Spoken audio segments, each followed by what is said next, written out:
नमस्कार बच्चों, आप सभी की मेरी क्लास में स्वागत है। आज मैं आप लोग के लिए त्रिकोणमिति चैप्टर शुरू करने जा रहा हूं और त्रिकोणमिति में सबसे महत्वपूर्ण बिंदुओं में जो पॉइंट को ध्यान में रखना है वो है आपके फार्मूले को आप बढ़िया से समझ जाते हैं तो फिर त्रिकोणमिति को आप यूं ही चुटकियों में उड़ा सकते हैं।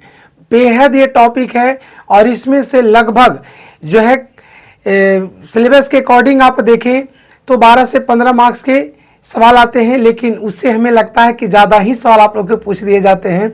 अगर आप चाहें तो 30 नंबर में पास होता है, बच्चों को होना होता है, तो आप इस मार्क्स से को ला करके इस चैप्टर से ही आप बेहतर स्कोर कर सकते हैं। इस चैप्टर में इतना बड़ा खूबी है। इसके बाद मैं एक चैप्टर को और बताने वाला हूं, जब इस चैप्टर पूरे कंप्लीट करेंगे तब, वो है कोऑर्डिनेट ज्योमेट्री और अलजेब्रा। इन चीज़ों को आप बेहतर ढंग से टॉपिक को बढ़िया से पढ़ लीजिएगा तो आपको 75% जो स्कोर है मैथ का, आप ये 3-4 चैप्टरों से बढ़िया से मैथ में गेन कर सकते हैं। लेकिन आज मैं जो टॉपिक लेकर आया हूँ उसका नाम यहाँ पर होगा त्रिकोणमिति। त्रिकोणमिति है आखिर क्या? त्रिकोणमिति होता क्या है? त्रिकोणमिति किसे कहते हैं? त्रिकोणमिति से ही नाम से आप लोग जो है भभक जाते हैं, फफड़ जाते हैं और कहते हैं कि सर ये चीज़ टॉपिक तो बहुत अच्छा है, लेकिन इतना सूत्र को याद रखना मुश्किल होता है, भूला जाते हैं सर। बस मेरे साथ आप जुड़िए, हम पर विश्वास कीजिए आप, और लगातार क्लास हमसे करके आप देखिए। आपको हम विश्वास दिलाते हैं कि आपको त्रिकोणमिति के जितने भी सवाल आपको पूछे गए हैं अब तक, सारे सवाल आपको खुद बनाने आएंगे, ये हम आपसे वादा करते हैं। लेकिन इसके लिए आपको रेगुलर क्लास हमारी करनी पड़ेगी और ये जो क्लास होगी मात्र 20 से नहीं, लगभग 25 से 30 मिनट का रखिए। ये जो है वीडियो मैं यहाँ पे अभी शूट कर रहा हूँ, ये शूट हो जाएगी तो अपलोड वीडियो कर दिया जाएगा। और ये वीडियो को आप लोग जब जब मेरा अपलोड किया जाएगा क्लास नंबर 1, क्लास नंबर 2, तो आप लोग समय निकाल करके आधा घंटा, मात्र आधा घंटा आपको टाइम देना है और एक नोट्स कॉपी बनाते भी चलना है। मैं यहाँ पे जो भी टॉपिक अभी कम समय में आप लोग को बताने वाला हूँ, कम समय का मतलब है कि आप समझ रहे होंगे कि मैं प्रीवियस ईयर के उन सवालों को बताऊंगा जो आप लोग को सवाल बनाने में दिक्कत आती है, एक एक सोल्यूशन करने में आपको दिक्कत आती है, तो आप टेंशन न लें। और जब ये कंप्लीट कोर्स होगी ये आप लोग का, तो मैं आप लोग को वादा दिलाता हूं कि एनसीईआरटी के उसी सवाल को हम बताएंगे जो डायरेक्ट आपको आगामी एग्जाम में लड़ने वाले होंगे। ठीक है, तो चलिए हम ज़्यादा देर बात नहीं करेंगे, अब आते हैं त्रिकोणमिति पर। त्रिकोणमिति क्या होता है पहले उस पर हम चर्चा करते हैं, उसके बाद इसके मुख्य बिंदुओं पर चर्चा करेंगे जिससे सवाल बनाए जाते हैं। और मुख्य बिंदु है क्या वो आप देखिए। यहाँ से बेसब्री से आप लोग का इंतजार भी हो रहा है कि सर जल्दी कीजिए आप, और हम आपके क्लास को लगातार करने के लिए तैयार हैं। और जो बच्चे चैनल पर नए होंगे वीडियो को सब्सक्राइब भी कर लेंगे और वीडियो को लाइक करके आगे भी अपने दोस्तों के पास शेयर कर देंगे। चलिए अब क्लास को शुरू करते हैं। देखिए यहाँ पे त्रिकोणमिति होता क्या है। त्रिकोणमिति क्या है आप इस पर चर्चा करें। Trigonometry, trigonometry. अब यहाँ पे देखिए आप ऐसे भी लिखोगे या कहीं कहीं आपको ऐसे भी लिखा रहता है मेट्रिक, ऐसे भी मिलेंगे। ठीक है, आप टेंशन न लें। त्रिकोणमिति जो है इसी में आपका परिभाषा छिपा है। त्रिकोणमिति, त्रि माने 3 होते हैं, त्रि माने 3 होते हैं, और कोण का मतलब तो कोण समझ ही रहे हैं, और मिति का मतलब होता है मापना। क्या होता है? मापना, यानी माप से संबंधित 3 कोणों की माप को हम लोग क्या कहते हैं? त्रिकोणमिति कहते हैं, त्रिकोणमिति कहते हैं। अब देखिए त्रिकोणमिति पढ़ने में और कौन कौन बिंदुओं पर आपकी फोकस होनी चाहिए, किन बिंदुओं पर आपका पकड़ बनना चाहिए, उसके बारे में आपको क्लियर करते चल रहा हूँ।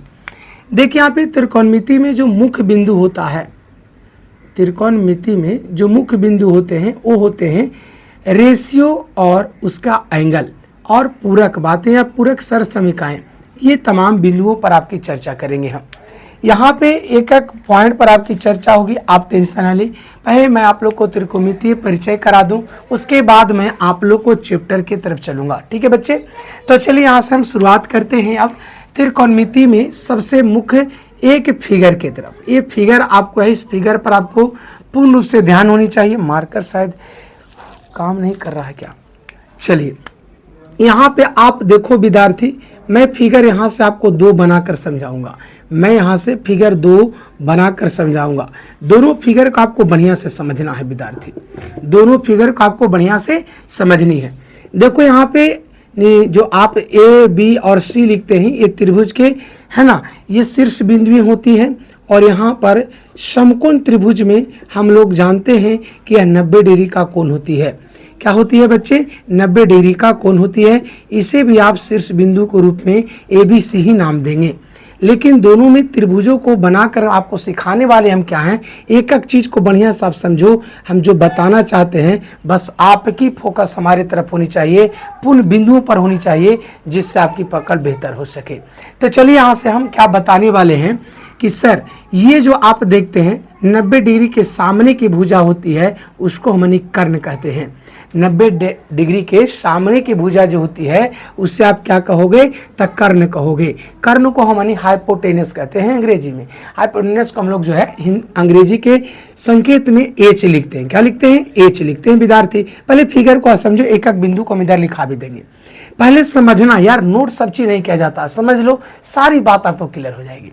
यहाँ पर उसके बाद देखो, ये जो है न्यून कोण है, ये जो है न्यून कोण है, जो यहाँ पर आप सी पर देख रहे हैं, ये न्यून कोण है। और एक चीज और आप लोग को हम बता देना चाहेंगे कि एक समकोण त्रिभुज में, एक राइट एंगल ट्रायंगल में जो होते हैं वह 2 गो न्यून कोण बनते हैं और एक आपका समकोण त्रिभुज का समकोण 90 डिग्री का कोण बनता है।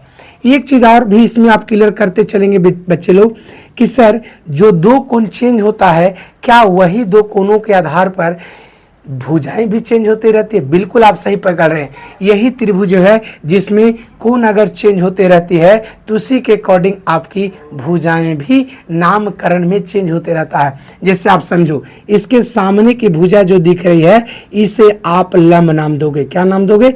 लंब नाम दोगे। इसी को अंग्रेजी में आप परपेंडिकुलर भी कहते हो। क्या कहते हो? परपेंडिकुलर। जिस पर न्यून कोण बने हुए देख रहे हैं आप, उसकी नजदीकी भुजा, उसकी नियरेस्ट भुजा को आप क्या कहोगे? तो सर उसे हम आधार कहेंगे। क्या कहेंगे? आधार। आधार को हम लोग बी से सूचित करते हैं, B for base, B for base, base कहते हैं। अब आइए दूसरी फिगर की तरफ। आप ये समझ गए कि जब यहां न्यून कोण होगा तो इसके सामने की भुजा जो है ए बी, वो आपका लंब होगा। क्या होगा? लंब होगा।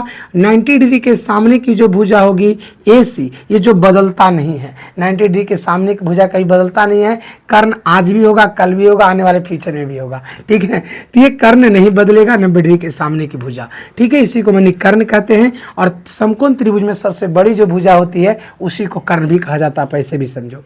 तो आप समझ गए कि इनको उनके सामने की भुजा लंब होती है जो AB के रूप में है, और यहाँ पर इनको जो नज़दीकी भुजा होती है आपका वह BC है, उसको मनी आधार कहेंगे। आधार को अंग्रेजी में बेस, और बेस को सूचित हम लोग B से करते हैं। 90 डिग्री के सामने की भुजा कर्ण, जिसको हाइपोटेनस कहा जाता है। अब नीचे समझते हैं दूसरी फिगर से। मैं 2 फिगर यहाँ पर इसलिए समझाता हूँ बच्चे आप सभी को कि बहुत सारे बच्चों को जो सवालें आती है कोई एक तरीका से नहीं आती, चेंज कर करके एंगल पूछ दिए जाएंगे आपसे। तो यहाँ पर भी आपकी इसकी समझ होनी चाहिए। इसके सामने की जो भुजा होती है बच्चे लोग, इसको हम इसके अकॉर्डिंग, इस कोण के अकॉर्डिंग जो है इससे हम लंब कह देंगे। क्या कह देंगे? लंब। देखिए यहाँ पर जो न्यून कोण था तो इसके सामने की भुजा AB जो दिख रही है वो यहाँ लंब हुआ। लेकिन यहाँ पर जब न्यून कोण बनेगा तो इसकी नज़दीकी भुजा यहाँ, सॉरी, इसकी नज़दीकी भुजा जो नहीं बल्कि इसके सामने की भुजा, इसके सामने की भुजा BC जो है वह आपका लंब होगा, जिसको आप P कहते हैं। और आइए 90 डिग्री के सामने की भुजा जो होती है ये आपको कर्ण होती है बच्चे लोग, और कर्ण को आप जानते हैं कि हाइपोटेनस A से सूचित करते हैं। और आइए नज़दीकी भुजा की तरफ, जो आप न्यून कोण जिस पर आप बना रखे हैं A के नज़दीकी भुजा जो है, इस कोण के नज़दीकी भुजा जो है वह AB है। तो AB है जिसे मैंने आधार कहेंगे, जिस पर आप बैठते हैं, उड़ते हैं, खड़े होते हैं, वो आधार ही होते हैं। तो यहाँ पे आप बैठते हैं, आधार होते हैं। यहाँ पर आप देख लीजिए, इसको मैंने बेस कहेंगे, B फॉर बिहार। आप सभी को क्लियर हो चुका होगा कि सर जहाँ पर न्यून कोण होते हैं उसके सामने की भुजा को लंब कहेंगे, जहाँ पर न्यून कोण होते हैं उसके नज़दीकी भुजा को आधार कहेंगे, और 90 डिग्री के सामने की भुजा को कर्ण कहते हैं। तो यहाँ पर आप लिख सकते हैं परिभाषा के रूप में बच्चे लोग, लंब। लंब होता क्या है? तो यहाँ पर आप लिख सकते हैं कि न्यून कोण की, यहाँ पर लिख सकते हैं समकोण समकोण त्रिभुज में बने, समकोण त्रिभुज में बने न्यून कोण के सामने की भुजा, सामने की भुजा लंब कहलाती है। इसे संकेत में छोटा वाला पी लिखो या बड़ा वाला पी, है ना, छोटा वाला पी लिखो या बड़ा वाला पी, इसे संकेत में पी से सूचित करते हैं, ये हो गई बात बच्चे।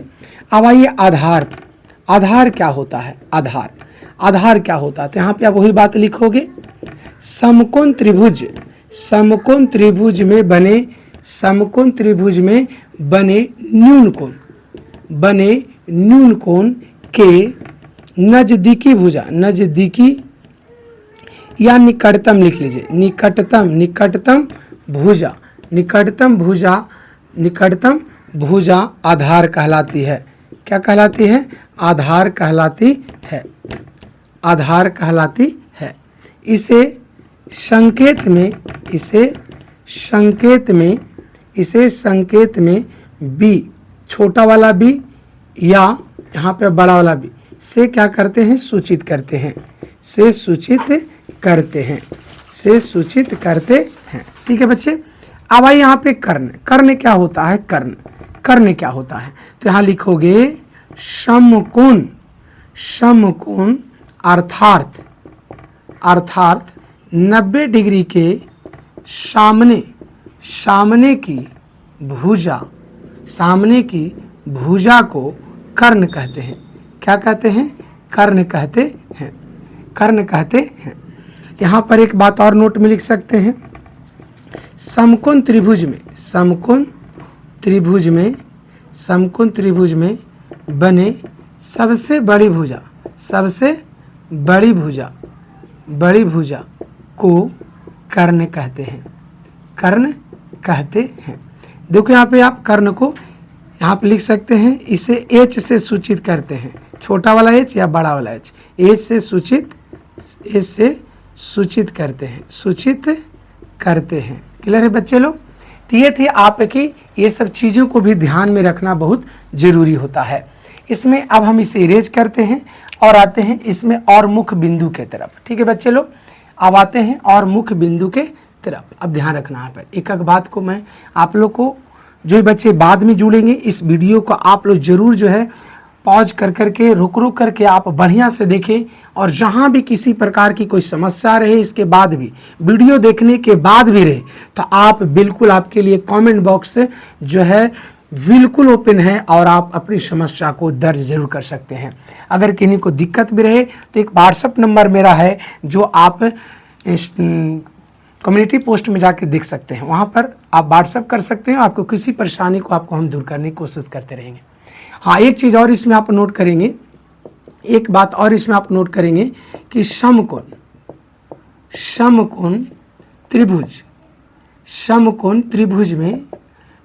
त्रिभुज में दो न्यून कोण होते हैं, दो न्यून कोण तथा एक 90 डिग्री का कोण बनता है, 90 डिग्री का कोण बनता है। ठीक है, ऐसे भी आप ध्यान आपका होगा ही, है ना। जैसे आप अगर समद्विबाहु त्रिभुज की बात करोगे तो वहाँ पर उसके अकॉर्डिंग भी जो है आपका मान जो है एक 90 डिग्री का होगा, तो ऐसी स्थिति में दो कोण का मान 45 डिग्री का होगा, है ना। क्यों इसलिए होगा क्योंकि आप एक का 90 रख ले हो और भी समद्विबाहु त्रिभुज आप बोल रहे हो, तो ऐसी स्थिति में दो कोण बराबर का मतलब हुआ 45 डिग्री। ठीक है, चलिए हम आते हैं अब महत्वपूर्ण बिंदु के तरफ, और जो आपको यहाँ से एक चीज को धीरे धीरे आपको कदम की ओर लेकर चल रहे हैं, जहाँ पर से आपकी जरूरतें की चीज़ें है ना भरी है, और वो जो जरूरी चीज़ें हैं उसे आप ध्यान में रखोगे, तभी आगे जा कर के आपकी सवालें जो है बिल्कुल दम धड़ से आपको बनते चले जाएंगे। तो अब आते हैं यहाँ पर पाइथागोरस के मेन तरीका की तरफ। लेकिन इससे पहले मैं आप लोग को और निष्पत्तियां हैं उसके तरफ लेकर चलता हूं। यहाँ पर कुछ ग्रीक अक्षर हैं, ग्रीक संकेत है ना, ग्रीक संकेत हैं, उसको किस रूप में आप लोग देखते हैं। जैसे आपको यहाँ पर थीटा रहेगा, आपको अल्फा रहेगा, बीटा रहेगा, है ना, गामा रहेगा, या कहीं कहीं साई भी रहता है, इसको साई कहते हैं ना। उसके बाद कहीं कहीं अंग्रेजी में अल्फ़ाबेट के रूप में, ये तो अंग्रेजी अल्फ़ाबेट हो जाएगा फिर। तो इस तरीक़ा से संकेत में आपको कोई मान दिए हुए रह सकते हैं। मैंने साइन के साथ, जैसे साइन अल्फा बोलते हैं, साइन थीटा बोलते रह सकते हैं, या आप अंग्रेजी के बड़े अक्षरों, अंग्रेजी के संकेत, जैसे यहाँ पे अंग्रेजी के संकेत में ए बी सी या ए बी सी, इस तरीक़ा से भी रह सकते हैं आपको रेशियो में। ठीक है, चलिए ये बातें हम क्लियर की हैं। अब आते हैं और भी चीज़ें इसके आगे हैं, जहाँ से अब धीरे धीरे हम आपको उस कदम को लेकर चल रहे हैं जहाँ से आप उड़ना धीरे धीरे शुरू करेंगे। अब आते हैं यहाँ पर है मेन महत्वपूर्ण सूत्र के तरफ, महत्वपूर्ण सूत्र के तरफ। महत्वपूर्ण सूत्र रटना नहीं विद्यार्थी, मेरे द्वारा जो चीज़ बताए जाएंगे आपको उसे आपको कम से कम 2 से 3 बार खाली मन से वीडियो को देखना, मेरी आवाज़ को सुनना है। सुनते सुनते देखते देखते आपको एक ललक सा आ जाएगा कि इसका ये चीज़ यहाँ पर होगा, इसका ये चीज़ यहाँ पर होगा, कौन चीज़ कहाँ पर लगेगा, कैसे चेंज होता है, एक चीज़ मैं आपको डीपली बताऊँगा। ठीक है, तो यहाँ पर से हम संकेत सूत्र को पहले लेकर चलेंगे, जिसमें आपको हम बता दें, जैसे हम कोई ग्रीक अक्षर को यहाँ पे थीटा रखते हैं। अगर थीटा रखेंगे तो पूरे ओवरऑल जितना भी फार्मूला हम बताएंगे सब जगह थीटा रखेंगे। और भी चीज़ में हम एक चीज़ बता दें, मान ली एग्जाम में आपको थीटा पर सवाल नहीं आया, हो सकता है सवाल आपको अल्फा पर आ जाए, हो सकता है सवाल आपको ए बी सी करके उस पर सवाल आपको पूछ दिया जाए।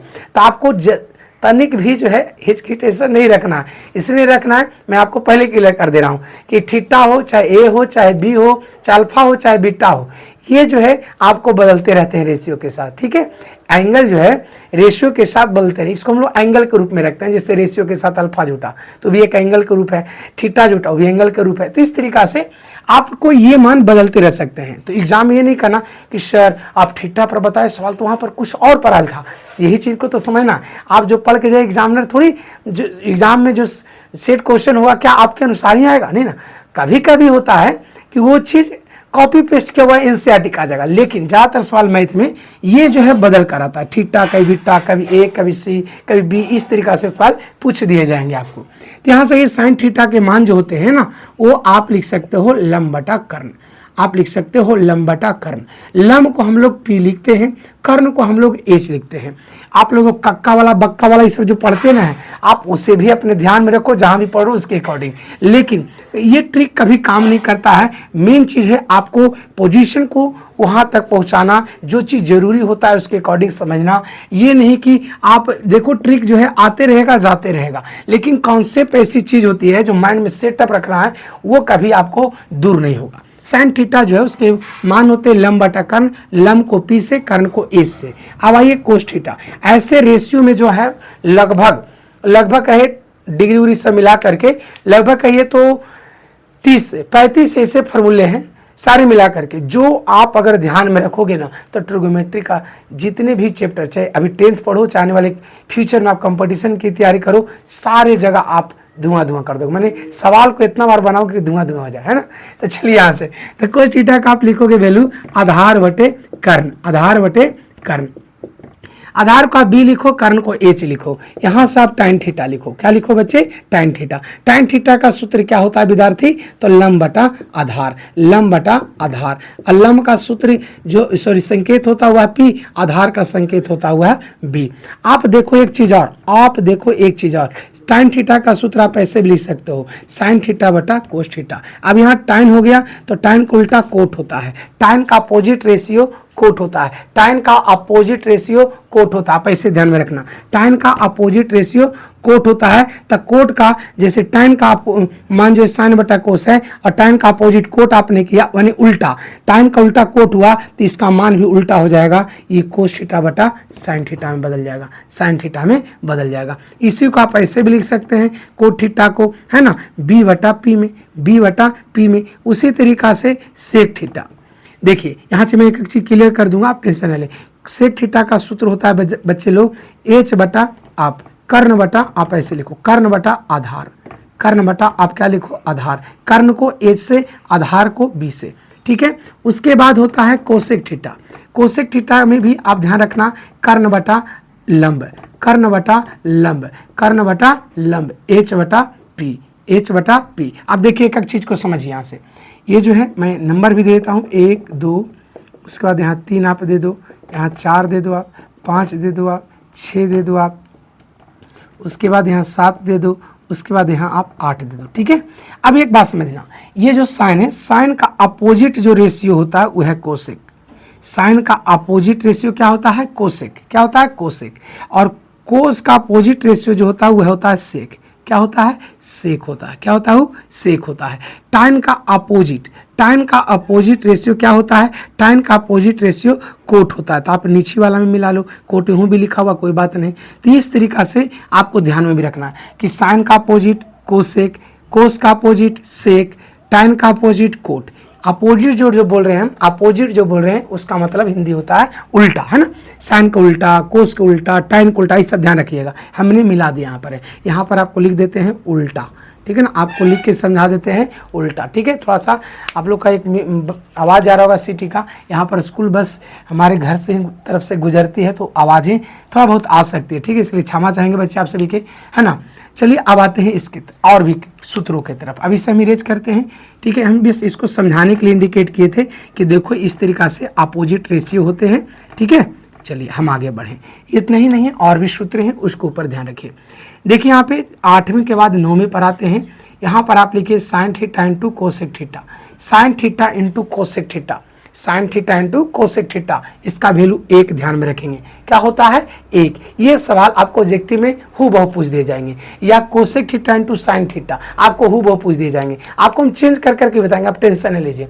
हो सकता है हम आपको यहाँ पे sine theta into cosec theta पढ़ा रहे हैं, एग्जाम में आप बैठोगे तो आपको पूछ दिए जाएंगे cosec alpha into sine alpha, तो आप क्या जवाब दीजिएगा, वो भी आपको 1 ही जवाब देना, क्यों, क्योंकि आप देखो sine theta into cosec theta पढ़ रहे हो, थीटा यहाँ भी, थीटा यहाँ भी अल्फा, यहाँ भी अल्फा, और एक दूसरे का अपोजिट रेशियो रहे, एक दूसरे का अपोजिट रेशियो रहे और एंगल समान रहे, एक दूसरे का अपोजिट रेशियो रहे और एंगल समान रहे, उसका वैल्यू आपका क्या होगा 1 होगा, क्या होगा 1 होगा। तो यहाँ पे आप साइन थीटा करोगे, इसका हो जाएगा 1 बटा कोसेक थीटा, इसका आप देखो कोसेक थीटा करोगे 1 बटा साइन थीटा। देखिए अब इसी से आप 2 सूत्र और भी निकाल सकते हैं, और निकाल भी दिया मैंने, आपको बता भी दिया। कभी कभी इस सूत्रों को प्रूव करने के लिए पूछ दिए जाएंगे आपको। अब आइए 10वें नंबर फॉर्मूला की तरफ, यहाँ पर आप लिखो cos theta into sec theta. यहाँ पर एग्जाम में हो सकता है कि आपको कोस ए इंटू से के पूछ दे, एग्जाम में आपको कोस ए इंटू से के पूछ दे, इसका वैल्यू कितना होगा 1 होगा। जैसे आप cos theta into sec theta का वैल्यू भी 1 देख रहे हैं, तो वहाँ पर एग्जाम में आपको हो सकता है पूछे cos alpha into sec alpha, तो उसका वैल्यू 1 ही होगा। यहाँ से भी आप 2 फॉर्मूले आसानी से निकाल सकते हैं। ये जो मैं तोड़ रहा हूँ ना, यही सूत्रों में आपको सिद्ध करने वाला सवाल जब पूछे जाएंगे तो ये सब बड़ा काम का चीज़ है, जो आपको वहाँ लगा करके आसानी से सवाल के आंसर तक पहुंचना है, चाहे वो सवाल प्रूव करने वाला हो, चाहे वह सवाल का सिर्फ डायरेक्ट मान निकालने वाला हो। चलिए अब आते हैं 11वें नंबर सूत्र की तरफ, टाइन थीटा इंटू कोट थीटा, टाइन थीटा इंटू कोट थीटा, टाइन थीटा इंटू कोट थीटा का वैल्यू भी 1 ही होगा। इसमें भी एंगल समान होना चाहिए। टाइन थीटा का मान निकालेंगे आप बच्चे लोग तो 1 बटा कोट थीटा हो जाएगा, और कोट थीटा का मान निकालेंगे बच्चे लोग तो 1 बटा टाइन थीटा हो जाएगा। कोई प्रॉब्लम, कोई समस्या आप सभी को नहीं ना सर, नहीं भी होना चाहिए, ठीक है। तो ये बातें आपको ध्यान में रखनी चाहिए। अब हम आगे बढ़े, ये हो गया 11। अब आइए यहाँ पे 12 नंबर फार्मूले की तरफ, 11 के बाद 12 नंबर। यहाँ से आप लिख सकते हैं बच्चे लोग, अब यहाँ से लिख सकते हैं, अब यहाँ से थोड़ा सा मैं चेंजिंग करूँगा, ठीक है ना। पाइथागोरस, पाइथागोरस, पाइथागोरस प्रमेय, पाइथागोरस प्रमेय के अकॉर्डिंग चलेंगे आप, तो कर्ण स्क्वायर बराबर हो जाएगा लंब स्क्वायर प्लस आधार स्क्वायर, लंब स्क्वायर प्लस आधार स्क्वायर। यहाँ पे कर्ण जो होगा, कर्ण यहाँ पे स्क्वायर में डाल लेंगे आप, कर्ण को एच से सूचित करते हम लोग हैं, लंब को हम लोग पी से, तो यहाँ पर पी स्क्वायर हो जाएंगे, आधार है तो यहाँ पर आधार को आप बी का स्क्वायर लिख सकते हैं। क्लियर है बच्चे, कोई समस्या? चलिए समस्या तो तब बनेगी ना सर जब सर आप छोड़ दोगे, है ना, नहीं समझाओगे, है ना, तब। क्लियर है? चलिए आगे बढ़े। अब यहाँ के बाद में ऐसा इसलिए लगा ना क्योंकि आप लोगों ने एक फॉर्मूला को देखा होगा, sine square theta plus cos square theta, sine square theta plus cos square theta, ठीक है। इसका वैल्यू क्या होता है, इसका वैल्यू जो है आपका 1 होता है। कितना होता है, 1 होता है। तो चलिए हम यहाँ से इसको इरेज करते हैं, इसको आप शॉर्ट कर लीजिए, हम पूरा हट गए, ठीक है। आप लोग इसको शॉर्ट स्किन करें, ठीक है।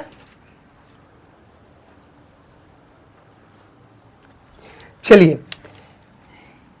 देखिए, क्लास आप लोग को अच्छी लगे तो वीडियो को अपने साथियों के पास भी शेयर कर दें। जो भी भाई बहन यहाँ पे देख पा रहे हैं और उनका पेपर, बोर्ड पेपर देने वाले हैं या अदर कॉम्पिटिटिव एग्जाम की भी तैयारी कर रहे हैं, उन सभी भाई बहनों के भी पास ये वीडियो को शेयर कर दीजिए। जो भी ट्रिगोमेट्री के प्रति वो पीड़ित हैं, उनकी समस्या होती है तो दवा के रूप में हमसे वो खुराक ले लें और ये दवाइयाँ को आप तब तक लेते रहें जब तक आपकी समस्या जो है दूर ना हो जाए। लेकिन समस्या हम खुराक के रूप में खिलाते हैं, खुराक के रूप में हर डॉक्टर खिलाएगा, ठीक है। तो इसीलिए आपको जो है बढ़िया से बस समझना है और अच्छी तरीक़ा से प्रिपरेशन में जुड़े रहना है, फिर आपको कोई समस्या होने वाली नहीं है, ठीक है। अब चलिए पाइथागोरस थ्योरम पर आधारित जो सूत्र है यहाँ पे मैं आप लोग को क्लियर कर दूं।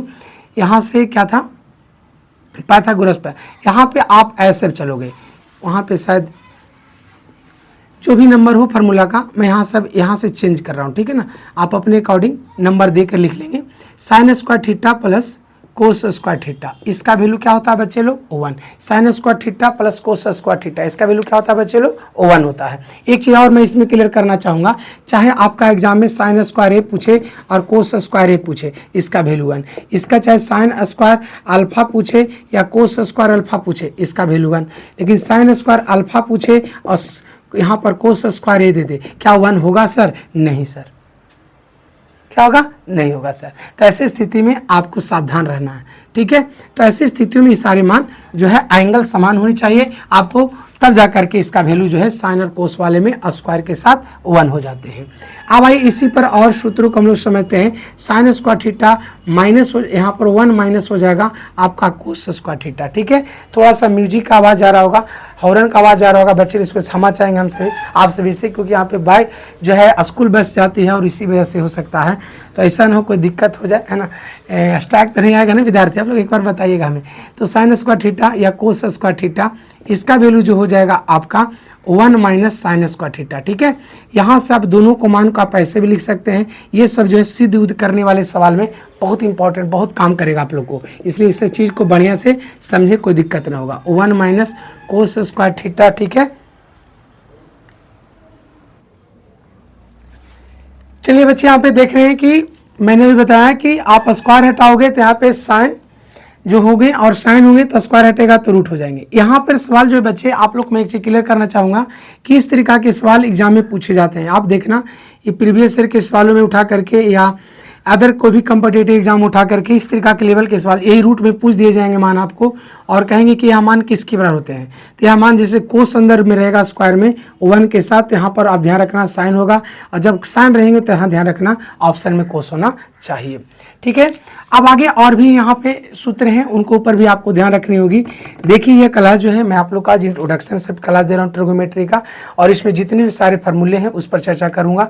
उसके बाद अगले क्लास से मैं इसका लेक्चर दूंगा, और लेक्चर को आपको एकदम लगातार बने रहना है, क्योंकि एक एक सवाल आपके लिए इंपॉर्टेंट है, ठीक है बच्चे, तो ध्यान रखेंगे। तो यहाँ से आगे जो है इस लेवल में सूत्र और क्या बनेंगे, तो देखिए आगे जो बनेंगे यहाँ से वह बनेंगे sec square theta minus tan square theta, sec square theta minus tan square theta, इसका वैल्यू यहाँ 1 होता है। तो यहाँ से भी सवाल एग्जाम में आपको पूछे जाते हैं कि सेक स्क्वायर थीटा जो मान किसके बराबर होते हैं, तो 1 माइनस टाइन स्क्वायर के, माइनस नहीं बल्कि प्लस, क्यों, क्योंकि यहाँ माइनस है उधर जाने पर प्लस हो जाएंगे। इसी तरीक़ा से आपको टाइन स्क्वायर थीटा का भी मान पूछे जाते हैं, तो ध्यान रखना सेक स्क्वायर थीटा माइनस 1, यही वैल्यू आपको ऐसे भी पूछे जा सकते हैं। स्क्वायर को हटा दिए जाएंगे और आपसे मान रूट में दे करके पूछ दिए जाएंगे। तो एक एक चीज़ आपको जो है बच्चे ध्यान बेहतर ढंग से रखनी है, उस पर काम अच्छा करना है ताकि आपका स्कोर और बेहतर बने। मैं आपको स्कोर बनाने के लिए ही मैं इस तरीक़ा से आपके साथ जुड़ा हूँ कि ताकि हर बच्चे हर कमियों को हम दूर करें। मेरी प्रयास है कि आप मेरे प्रयास के द्वारा बेहतर स्कोर कर जाएं, है ना। तो चलिए यहाँ पे तीसरे देखें, तीसरे फॉर्मूले क्या बनेंगे, cosec square theta minus cot square theta, इसका वैल्यू क्या होता है, 1 होता है। यहाँ पे आप देखो इस फॉर्मूले को अगर तोड़ा जाए तो यहाँ से ये माइनस में उधर जाने पर ये प्लस हो जाएंगे 1 प्लस कोट स्क्वायर थीटा। फिर यहाँ से आप लिख सकते हो कोट स्क्वायर थीटा बराबर इसको लिख सकते हो कोसेक स्क्वायर थीटा -1 के रूप में। अब यहाँ से आप स्क्वायर को हटा दो बारी बारी से विद्यार्थी, तो यहाँ से हो जाएंगे √1 प्लस कोट स्क्वायर थीटा। ठीक है बच्चे, यहाँ पे स्क्वायर है ऊपर, नीचे थीटा, बगल में थीटा यहाँ पर। उसके बाद कोट स्क्वायर थीटा, स्क्वायर नहीं, यहाँ पे सिर्फ कोट थीटा, स्क्वायर हटेगा बच्चे तो यहाँ पर हो जाएगा 1 नहीं सेक कोसेक स्क्वायर, यहाँ पर हो जाएगा cosec square theta -1, cosec square theta -1। तो ये जो मैं आप लोग को फॉर्मूला बताया हूँ एग्जाम में, जो मैं आप लोग को यहाँ पर डबल टिक कर रहा हूँ ना उसको आप लोग बढ़िया से ध्यान में रखें। ये सब पूरे टिक ही नहीं बल्कि ये इस तरीका के लेवल के सवाल आपको निश्चित है। ये तीनों से मिला करके, 3 माने क्या, 1 2 3, ये तीनों से मिलाकर आप देख रहे हैं कि 3 फार्मूले तो हैं ही, लेकिन आपको देखिए इधर 1 2 3 4 चरती 12, 12 3 15, ये 15 फार्मूले आपको जो है यहाँ से नेसेसरी पूछे जाते हैं। 3 गो पूछे या 4 गो पूछे तो पूछना ही पूछना आपको है। लेकिन हाँ एक चीज आप लोग घबराते कहाँ पर है, मैं यहाँ पर थीटा में बता रहा हूँ, हो सकता है एग्जाम में आपको ए पर पूछ दे, हो सकता है एग्जाम में आपको अल्फा पर पूछ दे, तो आपको एक गड़बड़ाना नहीं है। बशर्ते ये चीज़ को ध्यान में रखना है कि जो इधर होता है थीटा, इधरों भी थीटे में आंसर होना चाहिए। अगर इधर ए रहेगा तो इधरों भी ए ही में आंसर आपको ढूंढना है, बस इस बात को ध्यान में रखना है। ठीक है, जैसे यहाँ थीटा है तो यहाँ भी थीटा है, ये दोनों थीटा में होगा और माइनस बीच में होगा तभी 1 होगा। अगर यहाँ अल्फा है तो यहाँ भी अल्फा होना चाहिए, अब दोनों माइनस में, इसका वैल्यू 1 के बराबर होगा। अगर आपको सेक स्क्वायर थीटा का मान पूछ दिया तो आप ऑप्शन में ढूंढोगे कि sir 1 plus tan square theta का, तो थीटा में सवाल इसे थीटा ढूंढ रहे हैं आप। अगर ए में सवाल रहेगा तो यहाँ ए वाला मान ऑप्शन में आप ढूंढोगे। तो इस तरीका के करके सवाल पूछे जाते हैं। तो चलिए हम आगे बढ़े। अब देखो ये जो मेन जो फॉर्मूले थे मैंने आपको, चाहे वह सिद्ध करने वाली बात हो, चाहे वह जनरली से सवाल बनाने वाली बात हो, ये इतना पर आपको क्लियर हो जाएगा। और भी चीज़ है जिसको मैं आपको क्लियर कर रहा हूँ, डिग्री पर आधारित सवाल। आज की क्लास में मैं इस पूरा का पूरा निचोड़ आपको जितना भी सूत्र का इस्तेमाल होता है, जिस पर सवाल पूछे जाते हैं, वो पूरा एक ही क्लास में आपको फार्मूला के टाइप पर मैं क्लियर कर दे रहा हूँ। यहाँ से आपको 10 मार्क्स से 12 मार्क्स तो खाली फार्मूले पूछ दिए जाते हैं पूरे ओवरऑल मिला करके ट्रिगोनोमेट्री में, तो इस पर आपको बढ़िया पकड़ होनी चाहिए। और 10 से 11 नंबर जो है 12 नंबर आपको 2 मार्क्स या 5 मार्क्स के सवाल, सॉरी 3 मार्क्स कर रहे हैं, 5 मार्क्स के सवाल जोड़ करके आपको आ जाते हैं वहाँ पर। तो इस तरीका से आप टोटल ओवरऑल देखिएगा सब्जेक्टिव ऑब्जेक्टिव मिला करके तो 20 प्लस ही मार्क्स के सवाल आपको पूछ दिए जाते हैं। तो अब आते हैं यहाँ पे आगे, डिग्री पर आधारित सवालों को हम बताने का काम करेंगे, लेकिन उसके पहले पूरक कोणों की चर्चा करते हैं। पूरक कोण है ना, पूरक कोणों की जो है समानुपाती रूपों में चीज़ों को समझते हैं। ठीक है, पूरक कोण पर आधारित। यहाँ से आप देखो इसके फॉर्मूले कैसे बनते हैं। तो यहाँ पर आप देखो जैसे sin 90 degree minus theta, 90 degree minus theta, तो यहाँ आपका ध्यान रखना है कोस थीटा। कभी कभी सवाल ऐसे भी पूछ दिए जाते हैं, साइन π/2 माइनस थीटा, तो आपको इसका भी मतलब ध्यान रखना है कि साइन इधर है, यहाँ कोस थीटा होगा।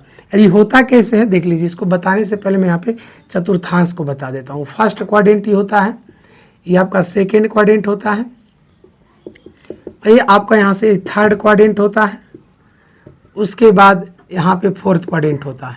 इसमें होता है क्या है, ऑल पॉजिटिव रेशियो जो होता है, ऑल पॉजिटिव होता है रेशियो। और इसमें जो मान चलते हैं डिग्री का वह 90 डिग्री माइनस थीटा के रूप में ही चलता है। ठीक है, और इसमें साइन कोस टाइन या इसका अपोजिट जो मान होते हैं, सारे मान आपको क्या होते हैं, वो मान जो है पॉजिटिव में ही होते हैं।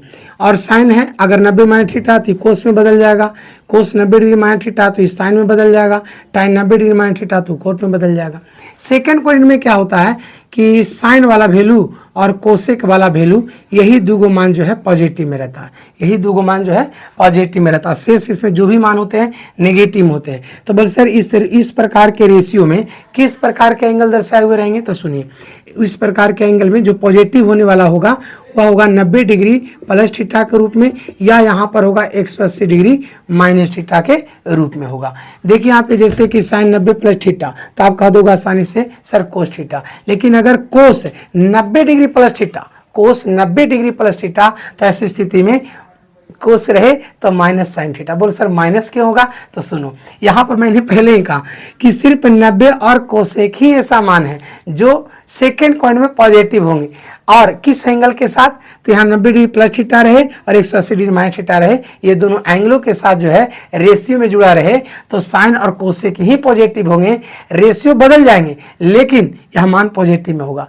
लेकिन अब यहाँ पर साइन अब कोसेक है और आप कोस पर निकालोगे, कोस पर, तो कोस 90 प्लस थीटा निकालोगे तो हाँ निश्चित है कि माइनस साइन थीटा होगा। क्लियर है। अगर यहाँ पे एक टाइन 180 माइनस थीटा लगाओगे तो 180 में कोई रेशियो बदलता नहीं है। रेशियो बदलता माने जैसे आप टाइन पर सवाल कर रहे हैं तो टाइने में रहेगा, लेकिन चिन्ह पर प्रभाव पड़ेगा। किस पर? चिन्ह पर। जैसे यहाँ पे टाइन 180 माइनस थीटा, तो इसका माइनस टाइन थीटा। माइनस टाइन थीटा इसलिए लगा क्योंकि यहाँ टाइन आपको सेकेंड क्वाड्रेंट में पॉजिटिव नहीं है, यहाँ पे साइन और कोसेक ही पॉजिटिव है। तो बाकी शेष एंगल अगर ये दोनों एंगलों के साथ जुड़ेगा तो रेशियो तो बदलाव होगा, लेकिन वहां कभी माइनस होगा तो कभी रेशियो ही पूरा बदल जाएगा। तो इस बात को ध्यान में रखना। अब भाई यहाँ पे थर्ड क्वाड्रेंट में, थर्ड क्वाड्रेंट में क्या है, तो टाइन पॉजिटिव होते हैं और दूसरा कोड पॉजिटिव होता है। टाइन पॉजिटिव होते हैं, दूसरा कोड पॉजिटिव होता है। इसमें क्या होता है, तो इसमें डिग्री का वैल्यू जो आप ध्यान रखना 180 डिग्री प्लस थीटा के रूप में होता है और 270 डिग्री माइनस थीटा के रूप में होता है। इसमें भी ध्यान रखो, कोट 180 प्लस थीटा, तो यहाँ पर आपका cot theta, cot 180 plus theta, तब ध्यान में रखना है कोट थीटा। लेकिन इतना आपको दूर नहीं पूछेगा, सिर्फ आपको यहाँ पे 10th में इतना ही का बात पूछा जाता है। लेकिन हाँ, एक 270 डिग्री का वैल्यू को आपको 3π/2 के रूप में लिख देगा और पूछेगा इसका मान बताओ, तो फिर आप दिक्कत में पड़ जाइएगा। तो ऐसे चीज़ को जब दिया जाता है तो आप लोग कहते हैं ना कि बहुत हार्ड लेवल का सवाल पूछा। बिल्कुल ये जो मान मैं बता रहा हूँ 11th के टर्म के लेवल का हो जाएगा, जब ये 3π/2 या आपको पूछ दे जाएंगे 2π/6। तो इस तरीका के करके जो मान डिग्री में अधिक पूछे जाते हैं 90 से हैं, तो ऐसी स्थिति में 11th लेवल का सवाल होता है। तो आप लोग को निश्चित को हार्ड टाइप का सवाल बन जाएगा। लेकिन आप लोग को लेवल जो पूछे जाते हैं वो पूरा कोनों पर ही आधारित सिलेबस में दिए गए हैं, तो वही लेवल का सवाल पूछे जाएंगे, आप टेंशन न लीजिए। हमें लगा कि इसको बता दिया जाए, इसलिए हम थोड़ा सा मैं भी जो बता रहा हूँ ना शॉर्टकट में बता रहा हूँ, डीपली नहीं, बहुत शॉर्टकट में बता रहा हूँ। तो यहाँ पे जो चीज़ की जरूरत है आपको यही है, फर्स्ट क्वाड्रेंट पर। यहाँ पर आप ध्यान रखो सेक और कोस, ये दो मान ऐसे होते हैं जो फोर्थ क्वाड्रेंट में पॉजिटिव होते हैं। और इसमें एंगल जो चलता है वह चलता है 270 डिग्री प्लस थीटा और दूसरा चलता है आपका, यहाँ पे रुझेगा बाजार, देखिए यहाँ पे अब आगे 270 प्लस थीटा, एक होता है आपका 360 डिग्री माइनस थीटा के रूप में। ठीक है, ये चीजें होती है। अब इसमें हम आपको एक चीज बता देते हैं। यहाँ कोस हो जाएगा 90 डिग्री माइनस थीटा, तो यहाँ पर आपको ध्यान रखना है साइन थीटा में यही वैल्यू का आप ऐसे भी ध्यान रखो 90 डिग्री माइनस थीटा, तो आपको ध्यान रखना है कोट थीटा के रूप में। यही वैल्यू ऐसे भी पूछ दिए जाते हैं सेक 90 डिग्री माइनस थीटा में, तो आपको ध्यान रखना है कोसेक थीटा। क्या ध्यान रखना है? Cosec theta. क्या ध्यान रखना है? सेक 90 डिग्री माइनस थीटा, तो क्या ध्यान रखना है? Cosec theta. यही वैल्यू आपको ऐसे पूछे जा सकते हैं कोसेक 90 डिग्री माइनस थीटा में, तो आपको ध्यान रखना है क्या चीज? Sec theta. ये इसमें जो मान जो है आपको कोई भी एगो सवाल यहाँ से जरूर पूछे जाता है। ये जो मान में यहाँ पे बताया हूँ, इससे नहीं, ये जो इधर बताया हूँ ये वाला में से कोई एगो मान आपसे पूछे जा सकते हैं। ठीक है, तो चलिए अब हम डिग्री पर आधारित आते हैं। डिग्री में कौन कौन चीज़ें जो है आपके लिए इंपॉर्टेंट है।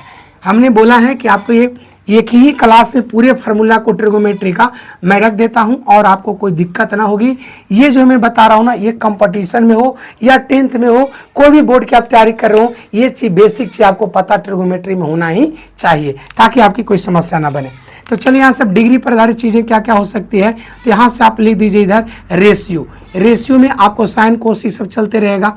इधर आप लिख सकते हैं 0 डिग्री, यहाँ आप लिख सकते हैं 30 डिग्री, यहाँ आप लिख सकते हैं 45 डिग्री, यहाँ आप लिख सकते हैं 60 डिग्री, यहाँ आप लिख सकते हैं यहाँ पे 90 डिग्री। तो यहाँ 0, 30, 45, 60 और 90 का वैल्यू जो है यहाँ पर इसको देखो ऐसे लिख सकता है। यहाँ पे या में करके लेते रुकिए, थोड़ा सा आवाज़ आ रही है बच्चे।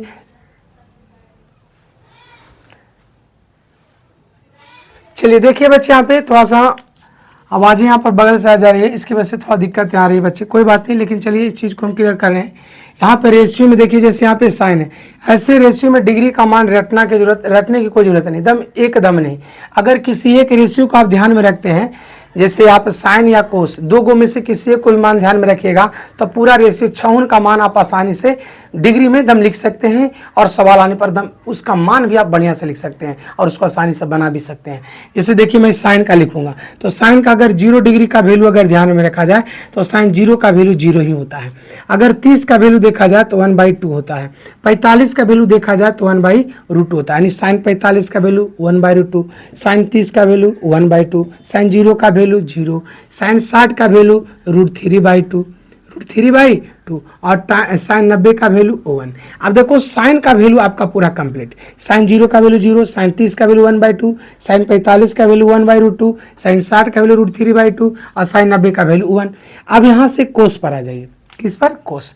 कोस का वैल्यू क्या है? 0 डिग्री में 1 होता है, कोस 0 का वैल्यू 1। देखो ये दो रेशियो ध्यान में तो पूरा रेशियो आपका याद हो जाएगा। कोस 0 का वैल्यू 1, यहाँ साइन 0 का वैल्यू 0, यहाँ कोस 0 का वैल्यू 1, यहाँ पर साइन 0 का वैल्यू 0, तो यहाँ पर कोस 30 का वैल्यू कितना हो जाएगा? √3/2 और यहाँ पर साइन 60 का वैल्यू क्या हो जाएगा? √3/2। यहाँ कोस 30 का वैल्यू क्या हो जाएगा? √3/2, तो यहाँ पे कोस 60 का वैल्यू हो जाएगा 1/2, कोस 60 का वैल्यू हो जाएगा 1/2 और कोस 45 का वैल्यू सेम होता है, जो साइन का होता है वही कोस का होता है, ये बदलता नहीं है। यहाँ पर आपका वैल्यू 0 हो जाएगा। कोस जो है 90 का वैल्यू कितना हो जाएगा? कोस जो है 90 का वैल्यू कितना हो जाएगा? 0। अब आइए साइन हो गया, कोस हो गया। अब tan का वैल्यू आपके लिए निकालना बहुत आसान, बोलिए कैसे? tan का सूत्र साइन बटे कोस होता है, साइन बटा कोस 0/1, तो क्या मिलेगा आपको? 0/1 माने 0। यहाँ पर 1/, अच्छा ये 30 है, ठीक है, 1/2 यहाँ 1/2, 2 से 2 खत्म, तो यहाँ पर tan 30 का वैल्यू 1/3, यहाँ पर रूट से रूट खत्म, यहाँ पर 1, यानी tan 45 का वैल्यू 1, 60 का वैल्यू सिर्फ √3। बोलो कैसे? 2 से 2 खत्म तो √3 ऊपर, ये हो जाएगा 1/0 अनडिफाइंड। अनडिफाइंड माने यह परिभाषित, अपरिभाषित, इसको मतलब बोलते हैं हिंदी में अपरिभाषित, इसको अंग्रेजी में अनडिफाइंड इसको कहिएगा या इन्फिनेटिव कहिएगा, ठीक है। tan का अपोजिट अब चलेगा कोट, इसका उल्टा करोगे तो 1/0, तो यहाँ अपरिभाषित, इसका हो जाएगा √3, इसका 1, इसका हो जाएगा 1/√3। अपोजिट करें, उल्टा मान कर रहे हैं, और इसका इन्फिनाइट रहे तो इसका वैल्यू क्या हो जाएगा? 0 के रूप में, यानी कोट 90 का वैल्यू 0, कोट 0 का वैल्यू इन्फिनाइट या अनडिफाइंड। यहाँ पर देखिए उसके बाद tan कोट हो गया, तो यहाँ से आप सेक ले लो, कोस का अपोजिट सेक होता है, इसका वैल्यू 1, इसका हो जाएगा 30 में कितना? सेक में 30 का वैल्यू हो जाएगा 2/√3, सेक में 45 का वैल्यू सिर्फ √2, सेक में 60 का वैल्यू सिर्फ यहाँ पे कितना हो जाएगा? 2, यहाँ पर हो जाएगा आपके लिए कितना? सेक 90 का वैल्यू हो जाएगा अनडिफाइंड या इन्फिनेटिव के रूप में, ठीक है। अब आइए यहाँ पे कोसेक, यहाँ पर आइए आप कोसेक, यहाँ पे कोसेक, साइन का अपोजिट कोसेक अनडिफाइंड, यहाँ पर इन्फिनेटिव के रूप में अपरिभाषित के रूप में हो जाएगा। यहाँ पर कोसेक 30 का वैल्यू सिर्फ 2 हो जाएगा, 45 का वैल्यू कोसेक में √2 हो जाएगा, यहाँ पर 2/√3 हो जाएगा 60 में, कोसेक 60 का वैल्यू 2/√3 और कोसेक यहाँ 90 का वैल्यू सिर्फ 1, सिर्फ 1। फिर से एक बार देख लीजिए आप लोग, साइन 0 का वैल्यू 0, साइन 30 का वैल्यू 1/2, साइन 45 का वैल्यू 1/√2, साइन 60 का वैल्यू √3/2 और साइन 90 का वैल्यू 1, कोस 0 का वैल्यू 1, कोस 30 डिग्री का वैल्यू √3/2 और कोस 45 का वैल्यू 1/√2 और कोस 60 का वैल्यू 1/2 और कोस 90 डिग्री का वैल्यू 0। tan 0 डिग्री का वैल्यू 0 और tan 30 डिग्री का वैल्यू 1/√3, tan 45 का वैल्यू 1, tan 60 का वैल्यू √3, tan 90 का वैल्यू क्या हो जाएगा? अपरिभाषित। कोट 0 डिग्री का वैल्यू अपरिभाषित, कोट 30 डिग्री का वैल्यू √3, कोट 45 का वैल्यू 1, कोट 60 का वैल्यू 1/√3 और कोट 90 का वैल्यू 0। सेक 0 का वैल्यू 1, सेक 30 का वैल्यू 2/√3, सेक 45 का वैल्यू √2 और सेक 60 का वैल्यू 2 और सेक 90 का वैल्यू जो है अपरिभाषित। कोसेक 0 का वैल्यू अपरिभाषित, कोसेक 30 का वैल्यू क्या हो जाएगा? सिर्फ 2, कोसेक 45 का वैल्यू √2, कोसेक 60 का वैल्यू 2/√3 और कोसेक 90 का वैल्यू 1। अब इसको शॉर्ट स्क्रीन अभी सब कर लीजिए, आप सभी हट गए हम। चलिए आप लोग की क्लास अब यही प्रिंट करेंगे। बच्चे आप लोग की क्लास कैसी लगती है मेरी, आप लोग अपनी प्रतिक्रिया कमेंट बॉक्स में जरूर दीजिए। आप लोग चाहते हैं कि मेरा क्लास, जुड़िए अभी इंट्रोडक्शन ही क्लास चल रहा था, अगर ये क्लास जब रेगुलर आप लोगों को चैप्टर पाया जाएगा तो जुड़िए कितना मजा आने वाला है। बहुत आसान भाषा में मैं आप लोग को, जब चैप्टर आएगा तो और आसान बनाते जाएंगे। एक तरीका से सवाल नहीं बनती है, उसके कई तरीके होते हैं। जो आपको आसान लगेगा मैथ आप अप्लाई कर देना, आंसर जो आना है वही आएगा, आप कोई भी मेथड से बनाओ, ठीक है। तो हमसे जुड़ने से आपको यही फायदा होने वाला है। अब बिल्कुल फ्री ये क्लासें चलाई जाएगी हमारे चैनल पर। आप लोग इस चैनल को अधिक से अधिक अपना प्यार बढ़ाइए और अधिक से अधिक अपने सभी भाई बहनों के पास शेयर कीजिए। जो कंपटीशन की तैयारी कर रहे हो, जो चाहे बोर्ड की पेपर की तैयारी करो, सारे बच्चों के पास शेयर करो। क्लास अच्छी लगे तो वीडियो को शेयर भी करना बच्चे। जय हिंद। आप लोग को अच्छा लगे वीडियो तो आगे भी आप लोग वीडियो को अधिक से अधिक शेयर कर दीजिए। कल की क्लास जो है आप लोग करना ना भूलिए, कल की क्लास और इम्पोर्टेंट होगा और ये जो है वीडियो सेशन में आप लोग को अपलोड कर दिया जाएगा। और अच्छा क्लास लगे तो आप क्लास के बारे में जरूर अपनी भाषा में जो भी आता हो आप लिखेंगे, ठीक है बच्चे। जय हिंद।